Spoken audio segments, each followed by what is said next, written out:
624 here, Big 550 KTRS. So,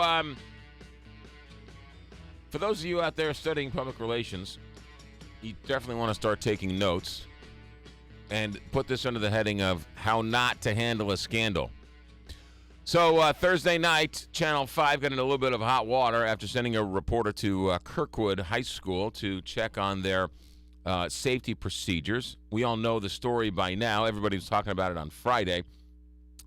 Kirkwood High School ultimately was sent to a lockdown because the reporter, the photographer from Channel 5, went in, asked to talk to security, asked to go to the bathroom, went the wrong direction.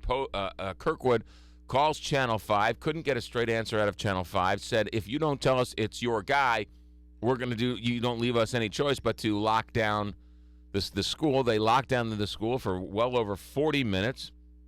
Ultimately, when it was figured out that it was a Channel 5 reporter, people were angry.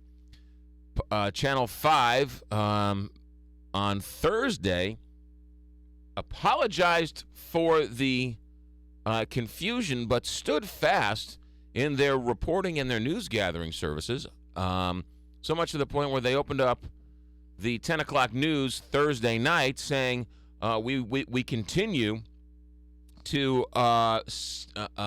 bring you the latest information, and we expose certain flaws in the Kirkwood security system.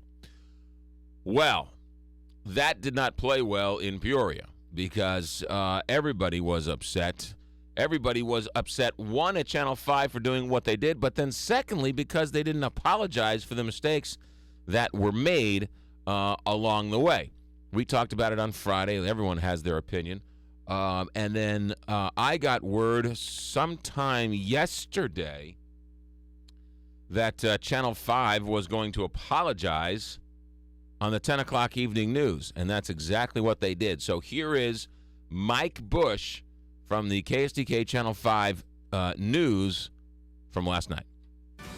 Good evening, and thanks for joining us on this Sunday night. We begin tonight with an apology. By now, you may have heard that last Thursday we were working on a report that looked at school security, and in the course of doing that report, Kirkwood High School was put on lockdown. While it was unintentional, we unnecessarily scared students, teachers, and parents. And quite honestly, it doesn't matter what our intentions were. We caused undue stress and fear, and we are very sorry this happened. I want you to know that Channel 5's general manager, our boss, met personally with the Kirkwood superintendent to apologize in person. You should also know that our team worked all weekend taking a hard look at how this happened and what we could be doing differently to make sure it doesn't happen again and to prevent it. We have already begun implementing changes to make sure nothing like this will happen again. I've been at Channel 5 for almost 30 years, and I've always been proud of the fact that everybody at our television station deeply cares about our community, that we do a lot of positive stories, that we try to take the high road. In reporting this school security story, we didn't live up to our own standards and the standards that you deserve as viewers.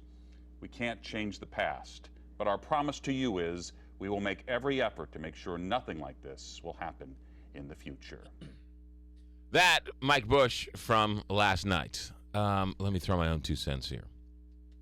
First of all, if Channel 5 and Mike Bush would have said that Thursday night, this would have been nothing but a blip on the radar screen. Only after they dug their heels in and said, wait a minute, we're the ones who did right here. Only after that did people really become angry.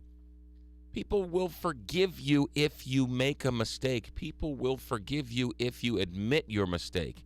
It's only after you dig your heels in and say, I didn't make a mistake, that people start to think all sorts of things about you. How many times have we said on this show, the minute you answer the question with the truth, there's nothing that when you answer the question with the truth, it's the end of the story. Channel 5's had to deal with this for 3 or 4 days. I can only imagine what the phone calls were in the newsroom all weekend long. Only now did they apologize on the Sunday of a 3-day weekend. So now who was really paying attention to the news last night? How many people are off today? It's going to be lost and buried. But it's better late than never. But Just another public relations gaffe that could have been avoided. And what's really sad about all this is that it's a news organization. And you would think that a news organization would know a little bit more about how to handle the media and how to handle public relations than John Q. Public. But when you get into a scandal, you listen to the lawyers and you listen to corporate as opposed to listening to the people with the boots on the ground and the people who are on the front lines. Sad commentary, but I'm glad Channel 5 finally came clean and admitted that they made mistakes. It's 6:30. We'll come back, continue on traffic, weather. Kelly Jackson will have news, plus the rest of the morning, including Ann Compton live at the White House, and then Lee Steinberg, super agent Lee Steinberg, who had a fall from. He was the biggest of the biggest, and then he lost it all. He has a new book out. We'll talk with him, Lee Steinberg, coming up a little bit.